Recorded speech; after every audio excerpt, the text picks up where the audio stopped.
ज्ञानव्यापी की महिमा और उसके सेवन से माल्य केतु और कलावती के तारक की ब्रह्मा प्राप्ति। स्कंद पुराण। स्कंद जी कहते हैं कि कलावती पुनः ही उस चित्रपट में स्वर्गद्वार में शीर मणिकर्णिका तीर्थ को देखा, जहाँ संसार रूपी सर्प से डसे हुए जीवों को दाहिनी कान भगवान शिव अपने दाहिने हाथ से स्पर्श करते हुए तारक ब्रह्मा उपदेश देते हैं। बार बार चित्रपट निहारती हुई उस भगवान को विश्वनाथ दक्षिण भाग में ज्ञानव्यापी देखा। पुराण में महादेवी जिन 8 मूर्तियों से युक्त बताया, तो उसी में जलमयी मूर्ति वह ज्ञानव्यापी ही है, जो ज्ञान प्रदान करने वाली है। ज्ञानव्यापी दर्शन से कलावती शरीर में रोमांच हुआ आया, शरीर कुछ कंपित हो गया लगा, माथे पर पसीना आ गया, उस दोनों नेत्र से आनंद आंसुएं भर आए, देह जड़वत हो गया, मुंह का रंग फीका हो गया। यह चित्रपट उसके हाथ से छूटकर गिर गया और क्षण भर के लिए अपने आप को भूल गई। तदनंतर कलावती दासियों ने इधर उधर दौड़ती हुई आई, आपस में पूछने लगी, क्या हुआ, क्या हुआ, क्या हो गया। शांतिदायक उपचारों से धैर्यपूर्वक उसकी सेवा में जुट गई और अवस्था देखकर बुद्धि शिररिनी नाम वाली एक सखी बोली, मैं इस संताप को शांत करने के लिए उत्तम औषधि जानती हूँ। इस चित्रपट को देखकर तत्काल विकलता से प्राप्त हुई, अंत में उसे स्पर्श करने से संताप रहित होकर बुद्धि शरीरिनी कहने लगी कि दासियों, कलावती को उस चित्रपट में रखकर कहा, रानी जी, इस चित्रपट को देखिए, जिसमें आप आनंद देने वाले इष्ट देव विराज रहे। चित्रपट का स्पर्श करते हुए कलावती मूर्छा त्याग कर सहसा उठ बैठी और फिर उसने ज्ञानव्यापी को देखा। चित्रपट अंकित उसे ज्ञानव्यापी को स्पर्श करके जन्मांतर का वैसा ही ज्ञान प्राप्त कर लिया जैसा पूर्व जन्म में था। तब उसने प्रसन्न होकर दासियों से पूर्व जन्म का वृत्तांत कह सुनाया।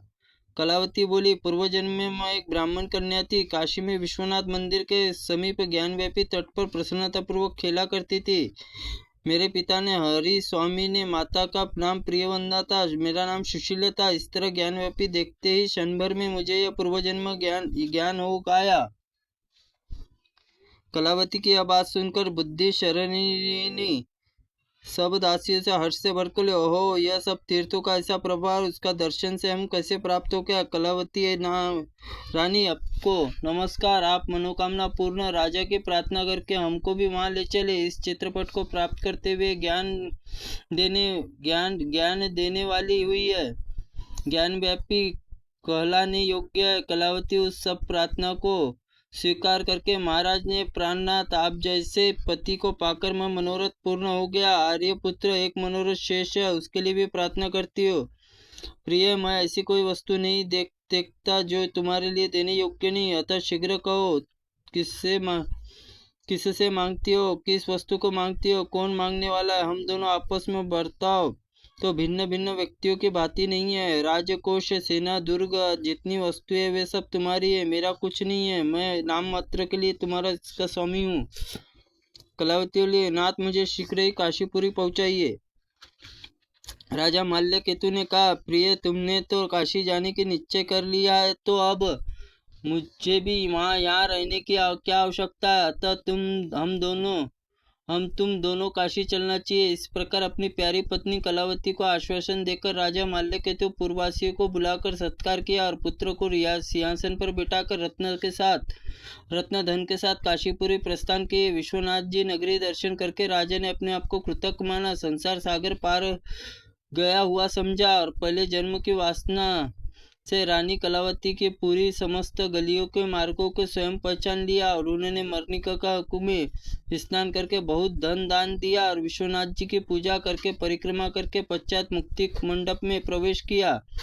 वहाँ धर्म कथा सुनकर धन दान धन्य आदि सायंकाल महापूजा की, रात भर जागरण करके तदनंतर प्रातःकाल उठकर शौच स्नान निवृत्त होकर रानी को बताए हुए मार्ग से ज्ञानव्यापी पर गए। वहाँ हर्ष से भरे हुए राजा कलावती के साथ स्नान किया, फिर श्रद्धापूर्वक पिंडदान पितरों को तृप्त किया।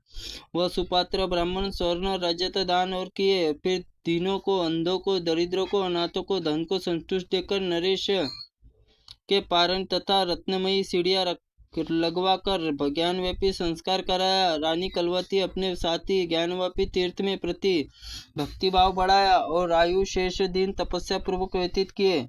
एक दिन प्रातःकाल दोनों दंपति ज्ञानव्यापी में स्नान करके बैठे हुए थे। उस समय किसी जटाधारी व्यक्ति ने आकर उनके हाथ से विभूति दी और इस प्रकार कहा, उठो, आज एक ही क्षण में तुम दोनों यहाँ तारक मंत्र उपदेश प्राप्त होगा।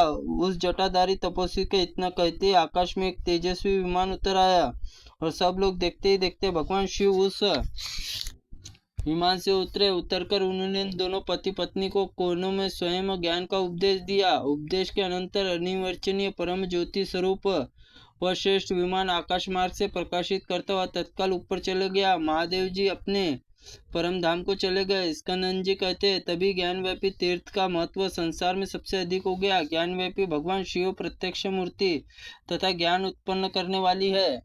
त्रुटिपूर्ण वाक्य के लिए भगवंत आप हमें क्षमा करें। ओम नमः शिवाय नमः। ओम स्कंद पुराणाय नमः।